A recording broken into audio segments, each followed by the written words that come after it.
dia, meus irmãos. Bom dia. Eu me chamo Edson Facim, sou trabalhador do Centro Espírita Manuel Francisco da Luz. É uma imensa satisfação estar aqui com os irmãos. Fui incumbido de fazer a leitura inicial, mensagem de abertura do nosso seminário. Da obra Orientação aos órgãos de unificação da Federação Espírita Brasileira, o item 1, os obreiros do Senhor.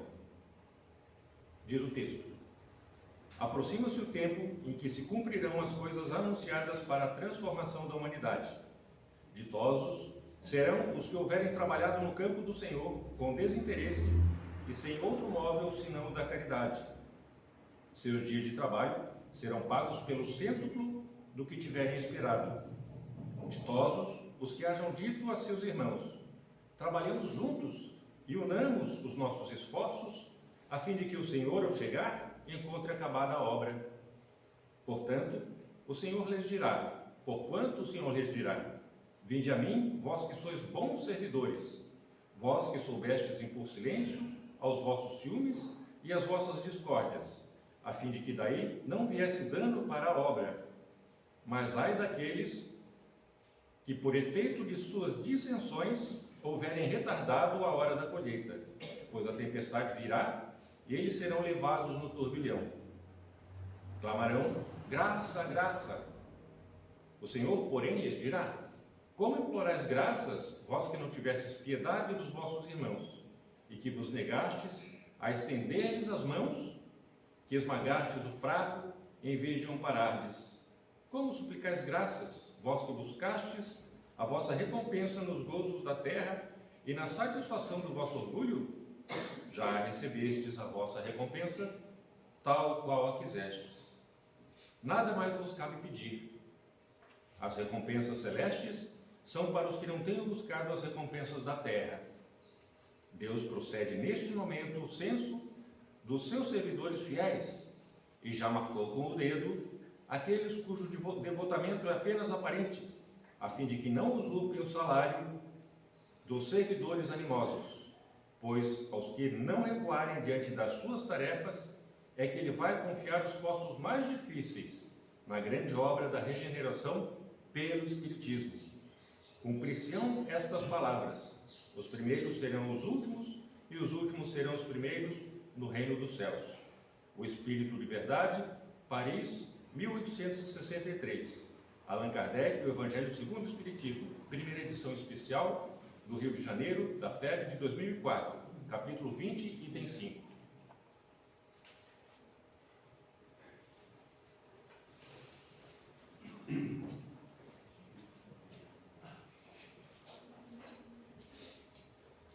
Bom dia, queridos irmãos. Bom dia. Que Deus o abençoe a cada um de nós no dia, de hoje. Esse grande aprendizado, como aqui foi colocado para nós, essa bela mensagem do Espírito de Verdade, nada mais do que Jesus. Os nossos agradecimentos, em primeiro lugar, a Deus, o nosso Pai, a Jesus, o nosso mestre e amigo, a equipe espiritual dessa casa abençoada, André Luiz, toda essa pleia que aqui se encontra, que já nos conhece, que conhece muito bem o Altamiro.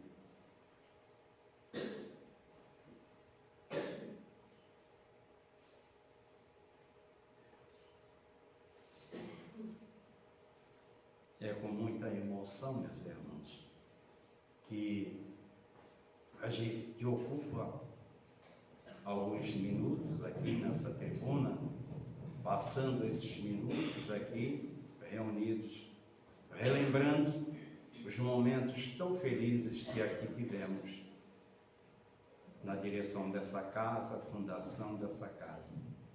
E hoje voltamos aqui porque os nossos laços não se romperam. Esses laços continuam. A espiritualidade nos chama e o compromisso está nas nossas mãos, servidores do Cristo. E que esses abençoados, abnegados irmãos espirituais nos abençoe cada vez mais no nosso movimento espírita regional aqui da nossa Palhoça. Todos os domingos reservei um espaço de 1h, das 9 até as 10, para fazer irradiação para todas as nossas casas espíritas da nossa região de Palhoça e todos os dirigentes e ceareiros das casas. E também para a nossa União Regional Espírita 14 e a nossa Federação Espírita Catarinense. Estamos necessitados, meus irmãos, desses momentos de nos reunir, socializar-se, nos aproximar, trocar ideias, buscar objetivos, programas de trabalho para ser implantado na nossa regional aqui de Palhoça. Porque cresce, já somos 170 mil habitantes, com 20 casas. Achamos que temos muita casa, é muito pouco. Os bairros crescem e a necessidade mais ainda. As nossas casas estão pequenas para atender a necessidade de todos. Então esse é um dos objetivos do qual nós vamos trabalhar, conversar, trocar ideias, para que esse esforço, essa união de todos nós venha contribuir no trabalho de unificação do nosso movimento espírita federativo, porque essa fusão das casas com a nossa federação. Então, quanto mais nos unir, melhor. Quanto mais força, melhor. Assim foi o trabalho abençoado deste irmão que está aqui no Data Show, Bezerra de Menezes. Esse foi o grande trabalho de unificação e aqui ele fala constantemente nesta obra aqui de união e unificação, orientação aos órgãos de unificação do movimento espírita brasileiro. Então, meus queridos, mais uma vez, muito obrigado pela presença de todos. Sabemos que, devido à situação dessa gripe que aí está ocorrendo, e ainda não se recuperamos 100% da pandemia da Covid, muitos dos nossos irmãos não puderam comparecer. Mas vamos orar para cada um deles ter forças para se reabilitar, que com certeza nos próximos estarão junto conosco.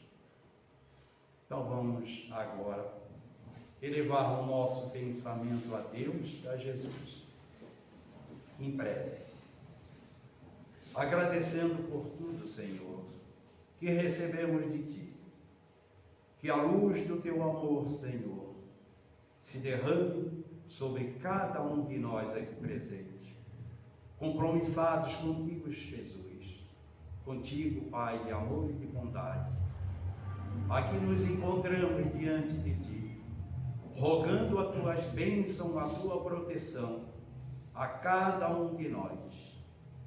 Que os espíritos amigos que aqui se fazem presentes, mentores espirituais das casas espíritas que aqui estão, possam nos intuir, nos conduzir a esse trabalho de unificação do nosso movimento espírita.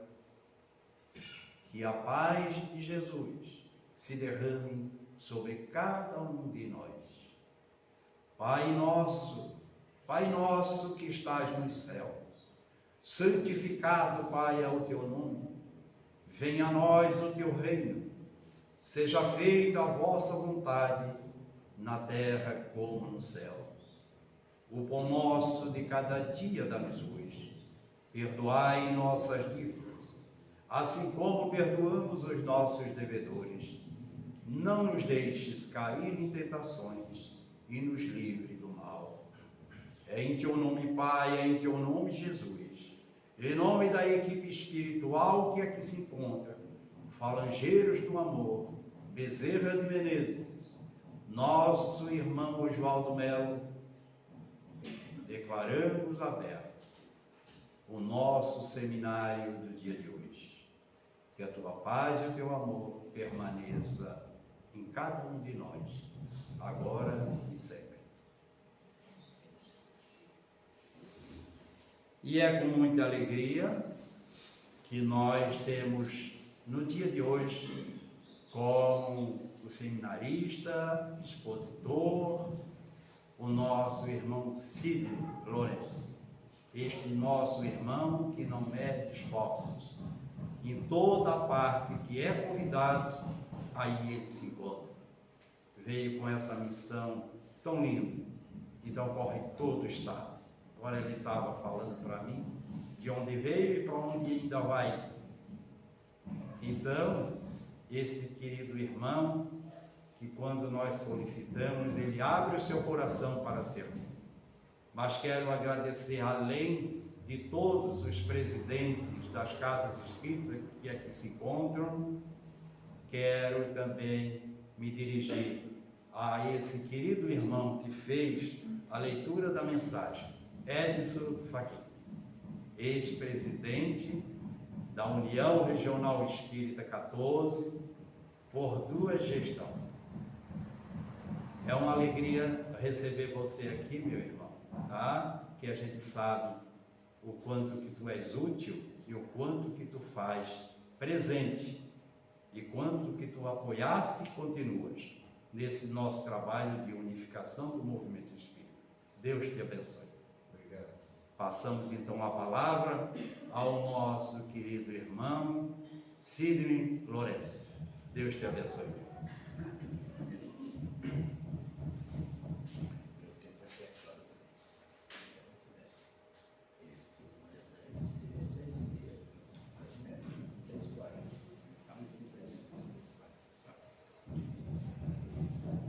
Queridos amigos, que a paz do Cristo esteja em nossos corações. Estamos no ano de 1860. Estando em sua casa, o professor Rivaio, Hipólito Leão Delisate Rivaio, estava recebendo várias missivas, várias cartas, de vários lugares, contrário à doutrina que ele tinha publicado no ano de 1857, o Livro dos Espíritos. Ele, cabisbaixo, lia as mensagens que se avolumavam, críticas, principalmente daqueles outros que não acreditavam na proposta, até que em um dado momento bateu à sua porta um correspondente, um correio, como podemos dizer, trazendo um embrulho, e a sua esposa, a Dulce Gabi, Amélie Gabriel Boudet, foi até lá, pegou o embrulho e trouxe ao professor Rivaio. Colocou sobre a sua escrivaninha, e ele, ao pegar aquele embrulho, abriu e verificou, meio curioso, que era o Livro dos Espíritos que ele tinha publicado. Mas ele percebeu que aquele Livro dos Espíritos estava encadernado de uma forma diferente. Não foi a que ele tinha publicado, a encadernação. E junto àquele Livro dos Espíritos tinha uma carta. Dizia mais ou menos assim, aquela missiva: Professor Rivaio, continue esta obra, porque esta obra me salvou a vida. E ele começa a relatar então as dificuldades que ele teve. Diz na missiva que ele era um jovem que cedo se apaixonara pela sua doce amada, anos de amor, de felicidade. Passado alguns anos depois, uma doença sorrateira começou a tirar a vida da sua doce amada, até que um dia ela deixou de viver, e ele não sabia mais o que fazer, porque ele não entendia, porque Deus tinha tirado a sua doce amada num espaço tão curto de tempo. E ele então, como era encadernador de profissão, já começava a faltar o trabalho, o seu patrão já tinha ameaçado com a dispensa, ele já não dormia direito, até que um dia ele resolveu acabar com a existência. Foi até o Rio Sena, numa noite, e na Ponte Maria, que já à noite, com os lampiões um pouco apagados, e ele imaginou se precipitar lá embaixo para acabar com a existência, para acabar com a dor, com o sofrimento, para poder sumir. E ele então, ao fazer esse movimento de querer se jogar na ponte, ao tocar no parapeito, sentiu que tocou em algo que caiu aos seus pés. E meio irritado e curioso, ele abaixou e pegou e viu que era um livro. Abriu o frontispício do livro e estava escrito assim: esta obra me salvou a vida, a Lorete. Meio irritado e curioso, ele começou a folhear o livro e percebeu nas perguntas feitas sobre Deus, até que ele chegou numa questão onde dizia mais ou menos assim: o suicida é um louco que não sabe o que faz.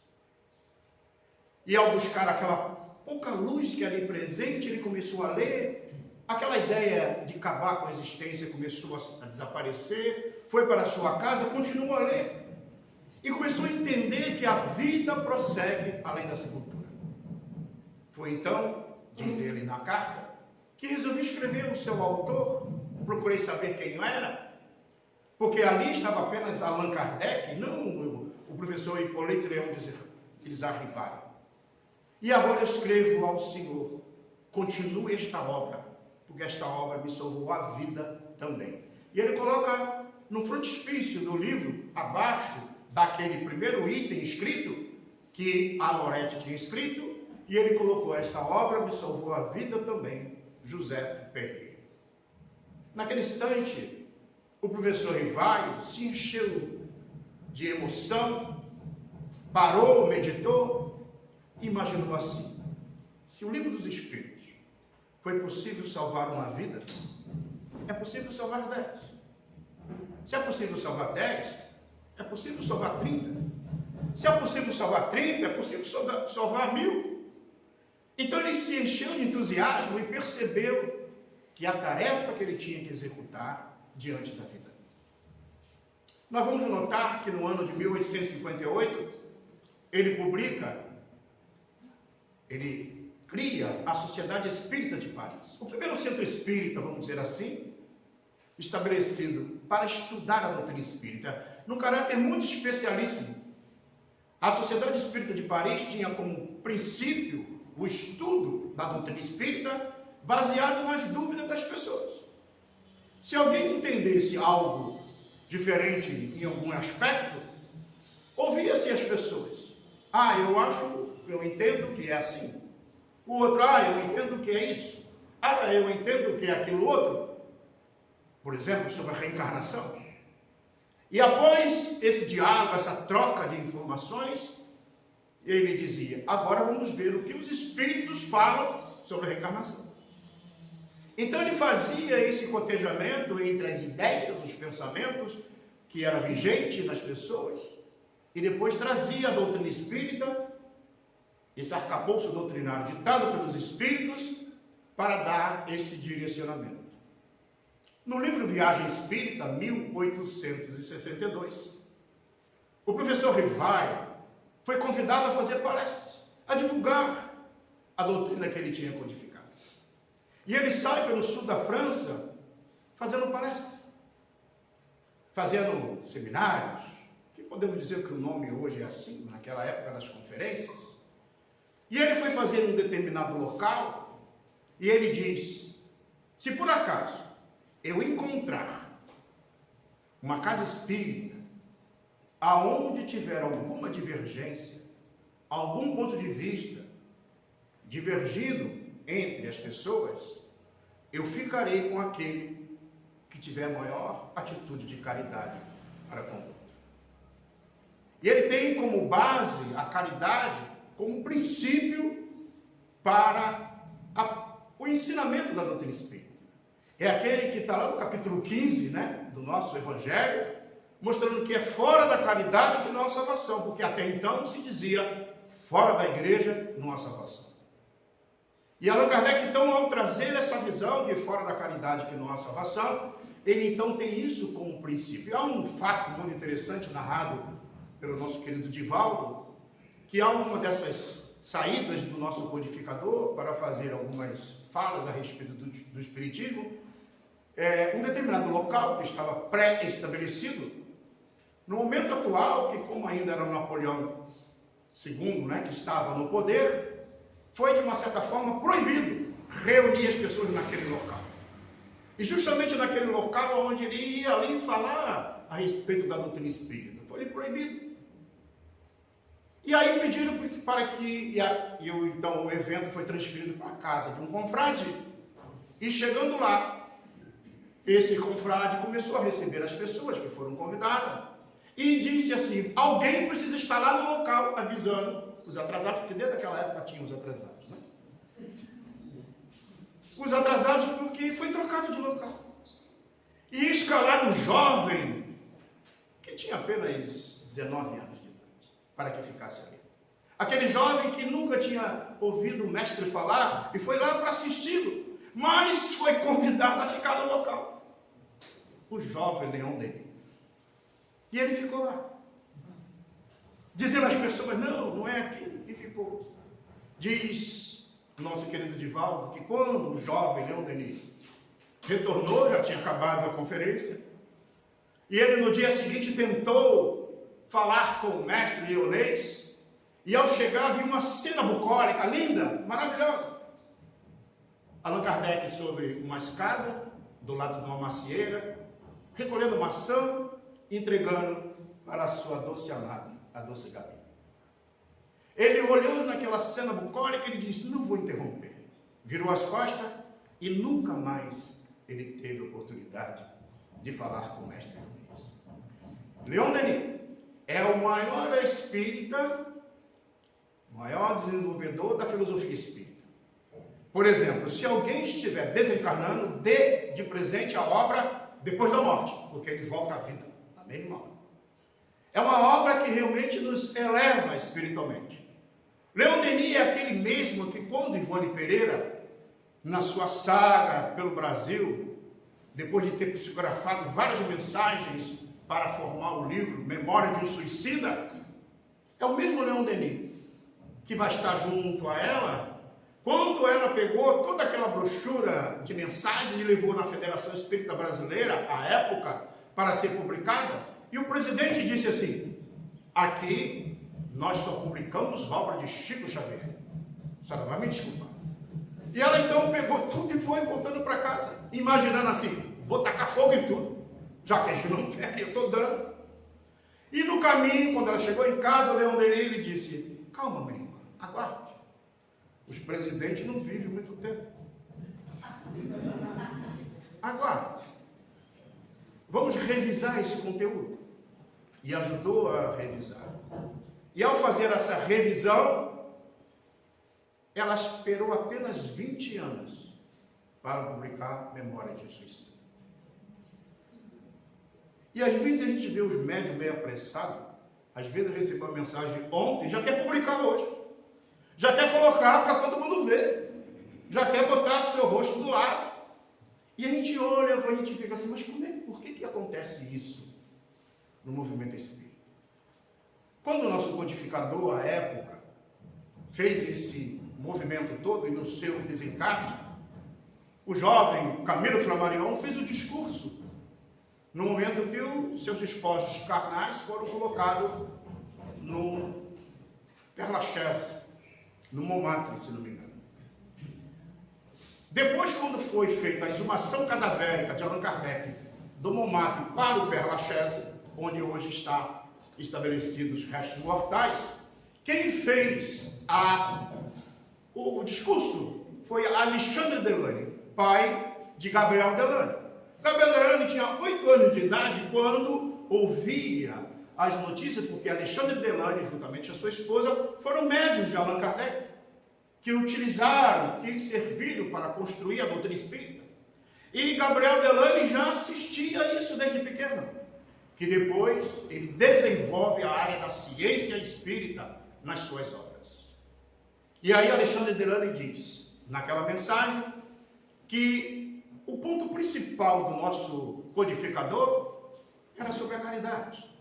Diz ele, Alexandre Delane, nesse discurso, que quando Allan Kardec visitou um dos confrades, uma região da França, que estava muito frio, e ao visitar ele percebeu que aquela família estava sendo aquecido na lareira com parte do assoalho de cima da casa.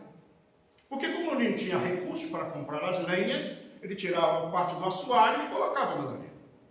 Diz que o codificador observou aquilo, voltava para o seu lar, diz Alexandre Delane, pegava algumas somas em recursos, em dinheiro, colocava algumas obras espíritas e mandava anonimamente para as pessoas. A verdadeira caridade é aquela que ajuda sem precisar que seja pedido. Ele vê com antecedência a dor do outro. Então o nosso codificador tinha essa proposta de trazer esta visão, este caminho para nós. E ele então foi o iniciador dessa união do movimento espírita. Nós vamos encontrar esse conteúdo no livro Obras Póstumas, projeto 1868, aonde ele vai colocar que um curso regular de espiritismo seria proferido com o objetivo de tornar adeptos esclarecidos. Para que possamos ter uma ideia do resultado de uma doutrina, é preciso que a gente já conheça. Tanto é que no livro dos Médiuns ele diz: estudai antes de praticar. A prática deve vir após a teoria, após o conhecimento. Então a proposta da codificação espírita sempre foi do entendimento das pessoas.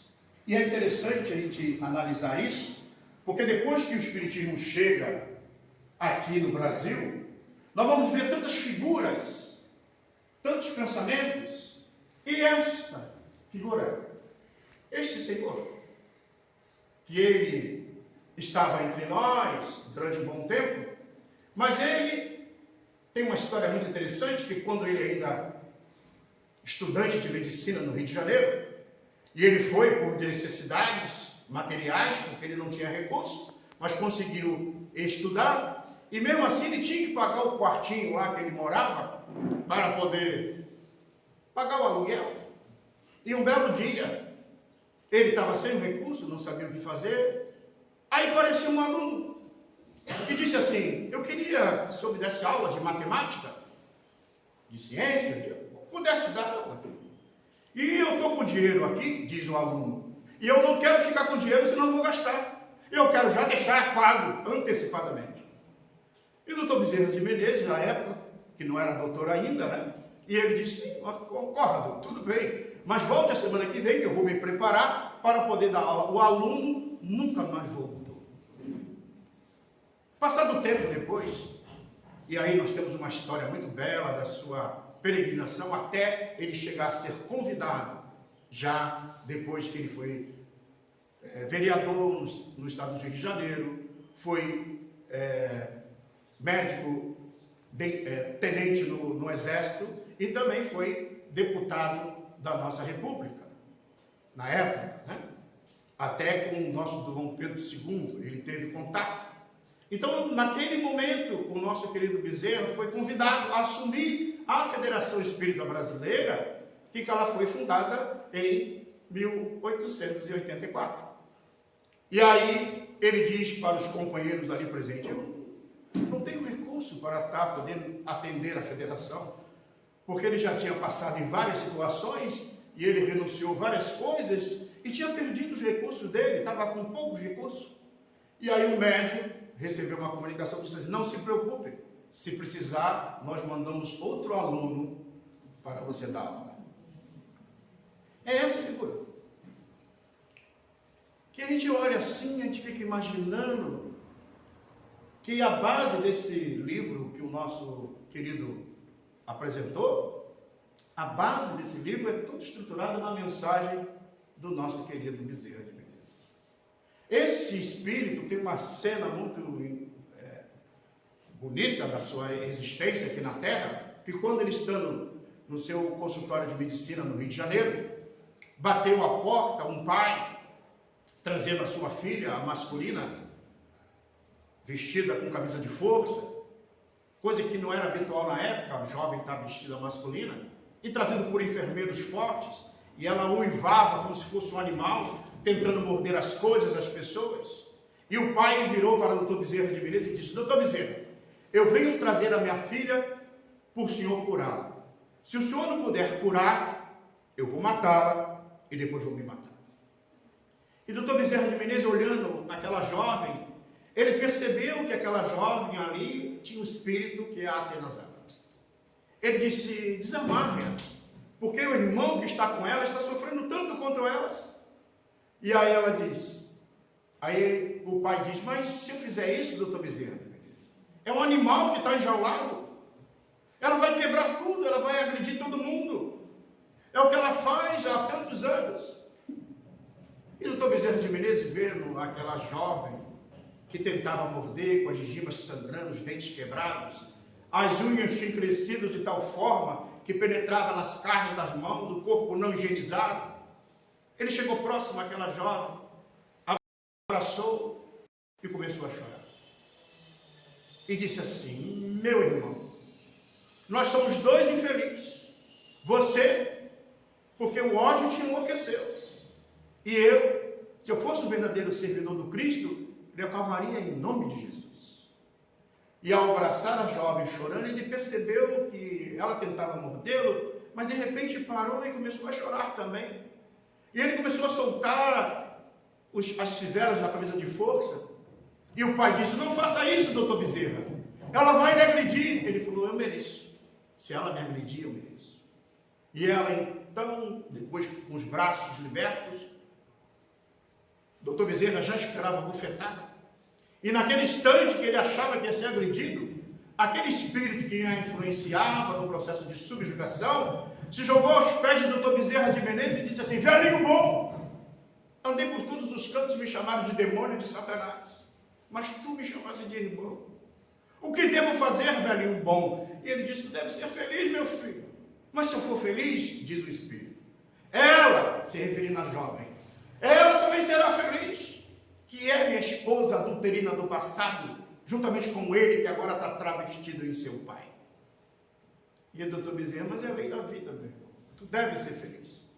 E o espírito diz: eu vou deixá-lo, não por causa deles que ainda continuam odiados, eu vou deixar porque eu encontrei alguém que me resolveu amar. Se desligou. E a jovem voltou à consciência, o pai muito choroso abraçou, levou para casa, o doutor Bezerra deu mais algumas medicações. É o amor. Mas a gente olha essa figura do doutor Bezerra de Menezes e fica tentando encontrar no tempo e no espaço quem foi essa figura. Há uma noite em que um grupo de discípulos, e um deles tinha pensado em alguma coisa para que o mestre pudesse trazer as grandes mensagens para todos os lugares. E ele então, querendo fazer esse conluio com o poder da época, disse: eu digo quem é, e depois vocês libertam ele, para poder ser aclamado pelo povo. Judas então se vende por alguns dinheiros e o trai.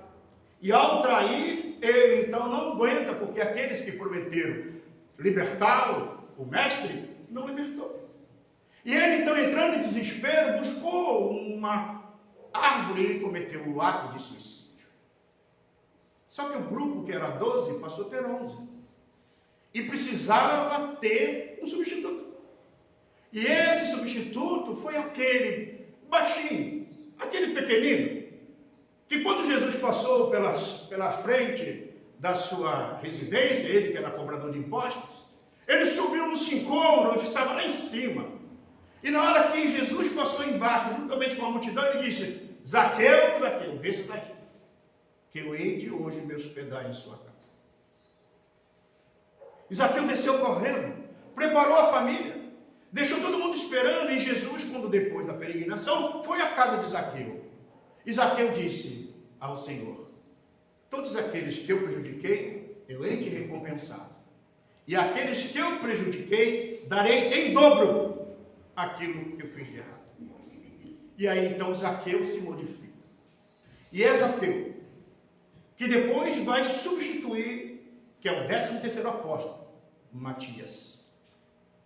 E é Matias que vai estar lá no livro Ave Cristo, depois de uma nova reencarnação, como quinto vaso. Aquele que se dedica em nome de Jesus e morre nas arenas. É o mesmo doutor Bezerra de Menezes que volta a ser. Como Longinos, é o nosso querido Dom Pedro II, aquele que enfiou a espada no Cristo lá na crucificação. Então vejam que a doutrina espírita, ao nos mostrar esta visão, mostra que não há apenas uma unificação que nós devemos lutar aqui na Terra, mas existe uma unificação universal, para que essas ideias que hoje podem libertar a humanidade das amarras, das questiúnculas, das ideias criadas, para transformar o mundo. Quando Allan Kardec teve contato com os ensinamentos dos espíritos, eles disseram: esse conhecimento abalará o mundo. Hoje, nós vemos que muitas coisas estão se modificando. Ontem nós tivemos, realizando um seminário em Blumenau, tivemos a oportunidade de contar alguns casos com as pessoas, e uma delas é justamente isso. E alguém que estava lá, eu perguntei: tem alguém que não aceita muito bem a reencarnação? A pessoa: eu não aceito muito bem, não entendo ainda muito bem. Era uma pessoa que, junto com o público, né? E aí eu narrei uma história para ela. Eu falei assim: olha só, veja se a reencarnação não seria uma coisa boa para te poder entender. Imagine você morar num prédio, né? Aqui em Palhaço Maria, mas em casa, né? Mas lá em Florianópolis a gente mora em prédio, né, Edson? Lá tem. Eu, por exemplo, moro num... Geralmente no prédio, às vezes tem alguém que tem alguma desavença com o vizinho. Mas Deus é tão bom, quando a gente tem alguma desavença com o vizinho, Deus bota o vizinho no mesmo andar que nós, para ver se a gente melhora, né? Mas a gente não quer nem saber. Vai pegar o elevador para descer, não quer nem papo com o vizinho. Ele vai pegar também, finge que esqueceu alguma coisa, pronto, só para não descer com ele. No dia da reunião do condomínio, bota de costa para o vizinho, a cadeira. Não quer nem olhar para aquela criatura. Tem vizinho que entra com processo contra o outro. Como a gente trabalha nessa área de mediação, e a gente às vezes tem alguns casos assim, entra com processo, goteira de ar-condicionado, isso e aquilo. Só que aí, quando você começa a analisar pela doutrina espírita, fala assim, você descobre que tu é espírito imortal. Ah, detalhe, teu vizinho também. Você descobre, por exemplo, que você um dia vai ter que deixar o corpo físico. Detalhe, o teu vizinho também. Você descobre que um dia você vai voltar ao corpo físico, vai reencarnar. Ah, o teu vizinho também. E aí você chega no plano espiritual, se programa, analisa, reencarna. Ao reencarnar, você chega aqui na Terra, na família, cresce, e já tem uma certa idade, lá no meio da multidão, num seminário, numa palestra, numa conferência qualquer, tu olha, se apaixona, casa, e nasce aquela coisa linda. De bochechinha rosada, né? Maravilhosa. Na minha turma nasce meio cinzinha, mas de vocês nasce aquela filha rosada, e aí dá beijo, dá abraço. Eu fico vendo a foto da criançada no Face, que as mães colocam, né? E bota foto, e diz, aí eles falam isso. É uma coisa linda. Imagine agora você encontrar aqueles médicos de ponto de ônibus. Não sei se você conhece esse tipo de médico. É aquele médico que não estuda a doutrina espírita, ele fala tudo que vem na cabeça dele, não analisa nada. Ele olha para ti e fala assim, está carregado, estou vendo 10, pronto, aí você já não dorme. Né? E ele olha para ti e olha assim e diz, e olha para a criança no teu colo e diz assim, sabe quem é esse aí que está no teu colo? É ele mesmo. O vizinho. Voltou. Olha só, gente, olha o mecanismo da reencarnação que ele é salutar. Eu ontem odiava e não tinha como perdoar. Eu mudo o panorama, uma nova roupagem, reencarna e agora eu beijo o vizinho que está no meu colo. Eu dou a vida pelo vizinho, dou sangue por ele, dou o rim, dou tudo pelo vizinho. O que Jesus disse? O amor cobre. Essa disputa é grande. O amor cobre a multidão de pecados. Então como é que se ajuste a vida material? As pessoas precisam saber disso. Que hoje nós vemos tanta raiva, tanto ódio, tanta briga, tanta destruição de pessoas. É preciso que a gente passe para as pessoas. Que a reencarnação ela veio para mostrar que há um significado das leis divinas para o nosso crescimento. Então hoje, quando a gente vai analisar as questões da unificação do movimento espírita, a gente percebe que nós espíritas precisamos nos unir num objetivo comum, unir a proposta da doutrina espírita como esse caminho de luz para todos nós. Ontem, talvez no passado,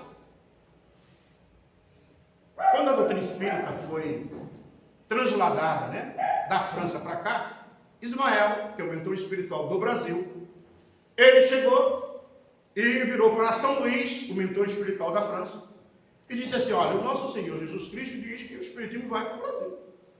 Aí o São Luís, não faz isso. Porque ele tinha passado já a noite de São Bartolomeu. Quem estava na noite de São Bartolomeu, lembra aí, né? Na noite de São Bartolomeu, a morte lá dos protestantes, mais de 3.000 foram mortos naquele dia. Quem estava na Revolução Francesa?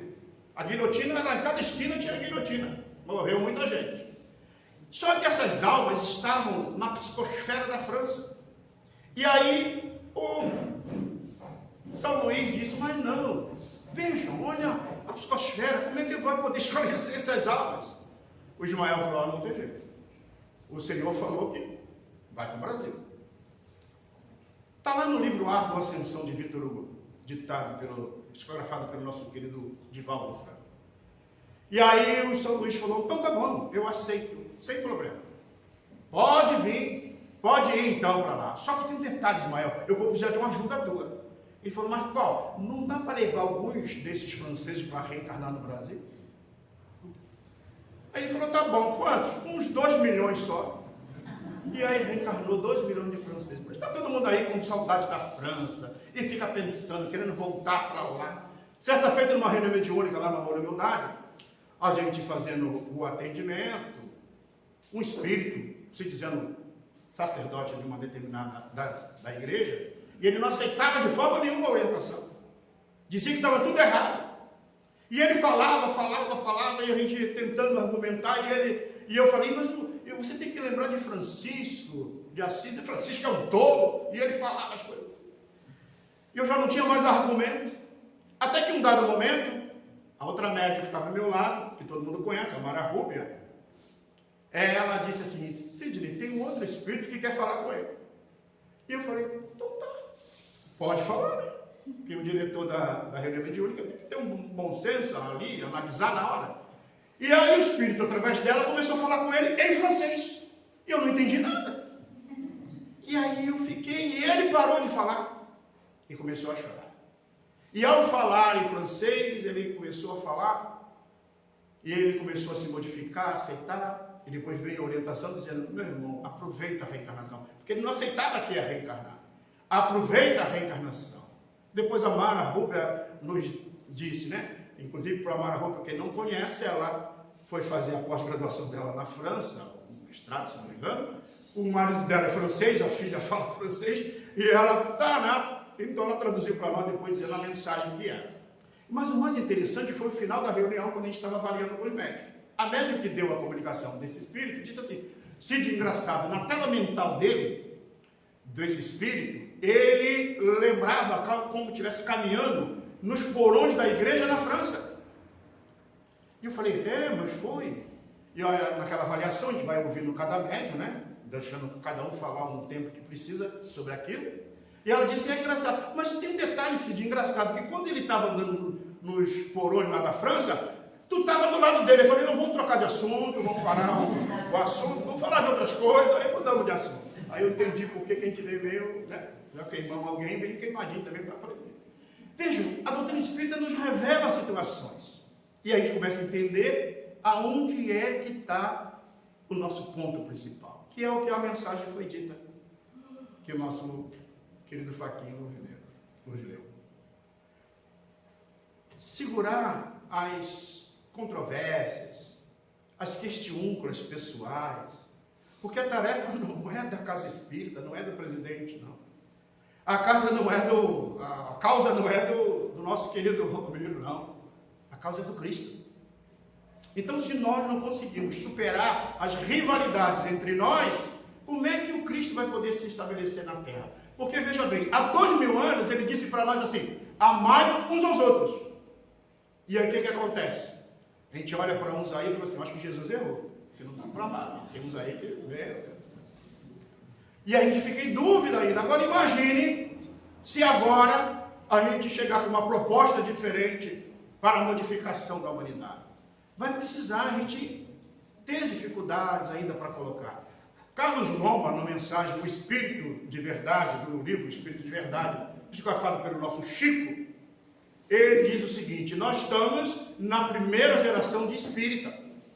Então, muitos de nós somos espírita pela primeira vez. Então, imagine, o espiritismo tem mais ou menos 165 anos de existência. Então, nós somos, a grande maioria de nós, estamos tendo contato pela primeira vez com a doutrina espírita. E quantas vezes nós tivemos contato com as outras crenças? Basicamente, 20 séculos, desde que o cristianismo se tornou a religião oficial. Então, no nosso psiquismo, ainda está o pensamento daquelas ideias. Da ideia, por exemplo, das penas eternas, do sofrimento eterno, do inferno. E a gente, quando olha o inferno, fala assim, tem alguns companheiros da nossa casa, lá da Amor e Humildade, depois que assistiram o filme Nosso Lar. Quem assistiu o filme Nosso Lar aqui? Que bom. Quem não assistiu, assista, que é muito bom. E aí assistiu o filme Nosso Lar, alguns chegaram para nós, depois, batendo papo, né? Dizem assim: Sidney, eu descobri uma coisa terrível. Eu falei: mas o que foi? Eu descobri que um umbral espírita é pior do que o inferno católico. Eu falei: mas como assim? Fez a comparação, analisou. Aí a dona Geni, que alguns de vocês conhecem, à época, ela disse assim: eu não tenho medo do umbral. Aí todo mundo: ah, por que, dona Geni? Primeiro que a lama lá é medicinal, vai acabar com as rugas. E segundo, que chegando no umbral só vai ter gente conhecida. Ah, está aí, ou seja, vai estar todo mundo lá. Ou seja, o que a doutrina espírita faz? Ela esclarece para tirar o medo. E essa é a boa notícia que nós devemos levar para as pessoas. A boa notícia é dizendo que o espiritismo matou a morte. A morte, coitadinha, não tem mais efeito. Agora, como é que eu vou passar isso se eu, no meu comportamento, na minha atitude, na maneira que eu ajo, eu ainda estou achando que está no período da Inquisição, no período do mando? Eu falo e vocês obedecem, porque eu sou o presidente da casa. Não é por aí mais.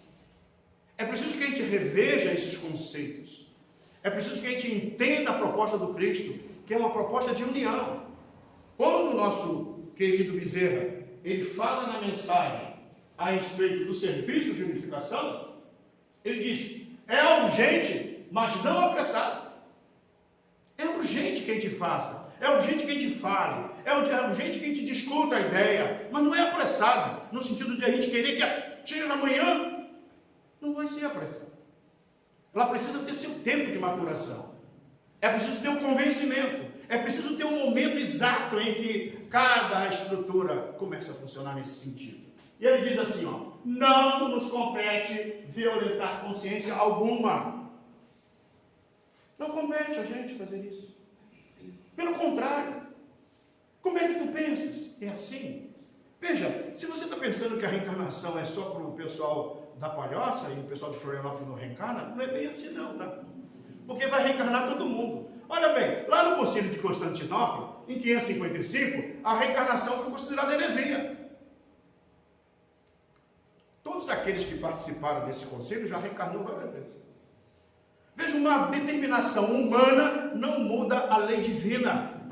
Então veja o material que nós estamos lidando. Nós estamos lidando com algo muito sério. Aí ele diz aqui, ó: mantenhamos o propósito de irmanar, aproximar, confraternizar e compreender. Esta é a proposta, de irmanar, aproximar, confraternizar e compreender. E esse evento, por exemplo, ele tem esse objetivo, de fazer essa aproximação, de trazer aqui para confraternizar as pessoas, para trocar experiência, para construir algo diferente.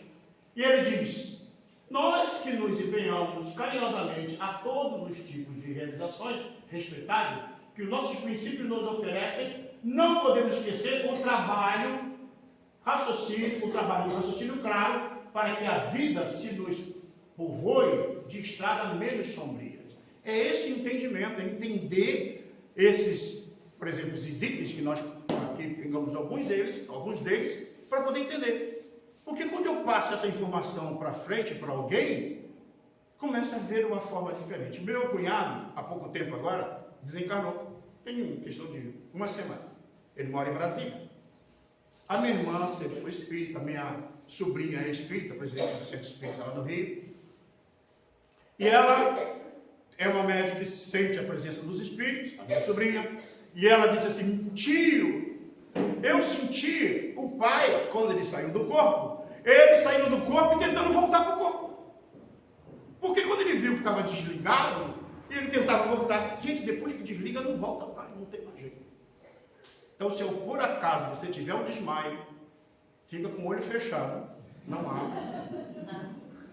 Se você ouvir uma voz meio atrapalhada, não siga, é o obsessor. Tá? Se ouvir uma voz calma, tranquila, é o anjo de guarda, aí você abre os olhos. Mas veja, ele estava lá. E aí ela disse: mas tio, ele estava assim. Eu falei: tu percebeu? Ela percebia tudo do pai. E o pai gritava: Vanesca, que é o nome da minha sobrinha, Vanesca, o que está acontecendo comigo? Ele não ia no centro espírita, mas ele levava várias vezes a minha irmã de carro para ir para o centro espírita. Ele entrava, saía, ficava no carro. Agora ele vai ter que aprender sobre o espiritismo do outro lado. Então vejo que as realidades começam a aparecer. E por isso que a gente tem que ir, aos poucos, ir transmitindo essas informações. A doutrina espírita possui os seus aspectos essenciais em configuração tríplice. Então vamos estudar a doutrina espírita nesse aspecto tríplice. No aspecto filosófico, no científico e no religioso. Que é uma consequência comportamental.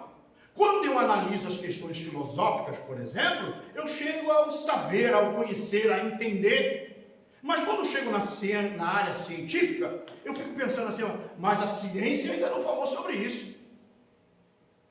A ciência não se pronunciou sobre essas questões.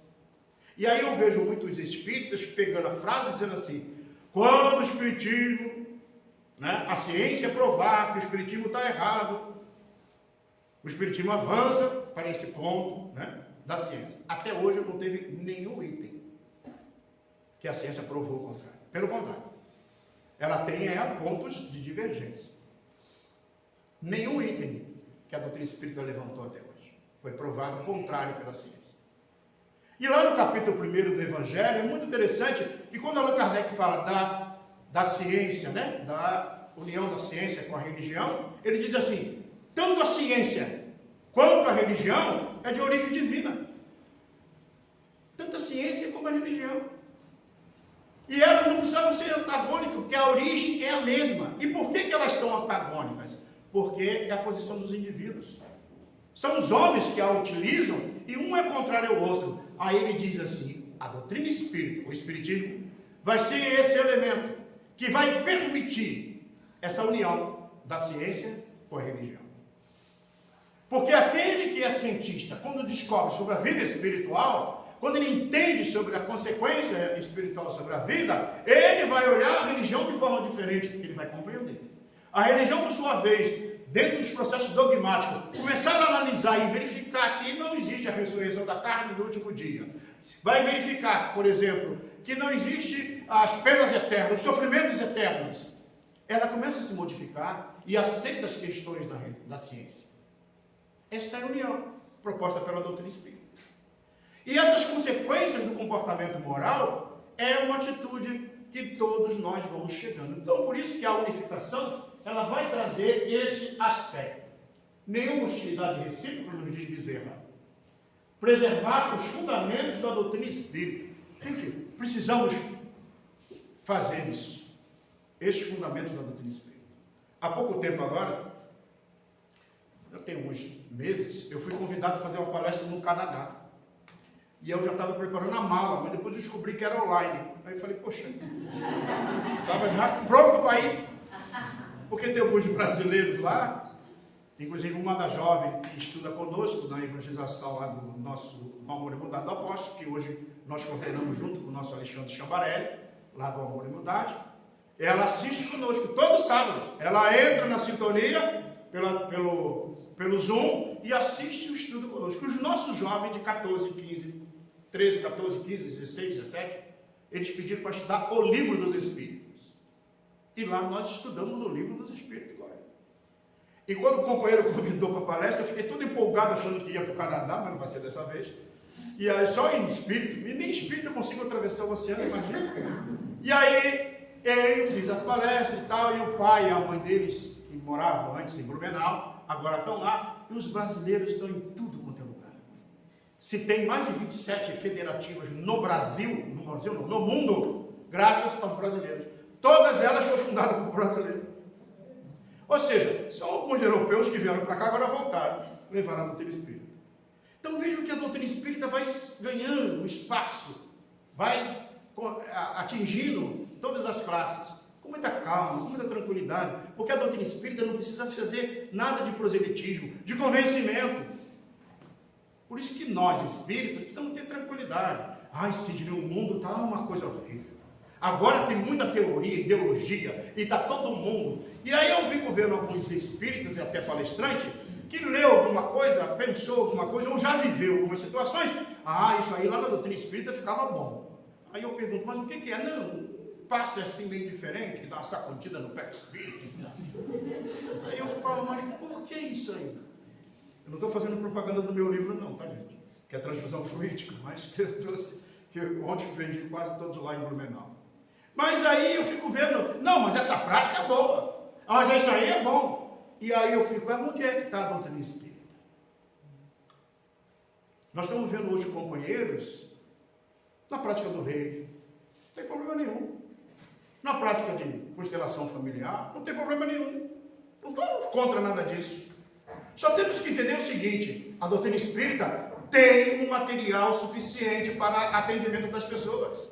Eu não preciso trazer essa dinâmica para cá, para ter dificuldades, para trazer o modismo. Não preciso.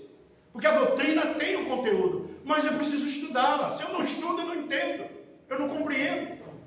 E eu acho que pode adaptar a cada situação. E aí nós vemos o movimento espírita, às vezes, preocupado com isso. E eu digo, não se preocupe. Isso faz parte. Até porque todas essas terapias estão ajudando as pessoas. Está no SUS. Todas as terapias estão no SUS. Se alguém quer fazer qualquer coisa, pode ir lá no SUS, que tem sempre um terapeuta lá, holístico, fazendo qualquer atividade, sem problema. Mas eu tenho que cuidar com os princípios da doutrina espírita, que foi recebido, né, pelo nosso codificador, que foi então estruturado nas obras da codificação, porque nós vamos ter que dar conta dessa doutrina que nós abraçamos. Allan Kardec nos estudos, nas cogitações, nas atividades, nas obras, a fim de que a nossa fé não faça hipnose, pela qual o domínio da sombra se estabelece sobre as mentes mais fracas, acorrentando-as a séculos de ilusão e sofrimento. Gente, é o Bezerra que está falando, não sou eu não.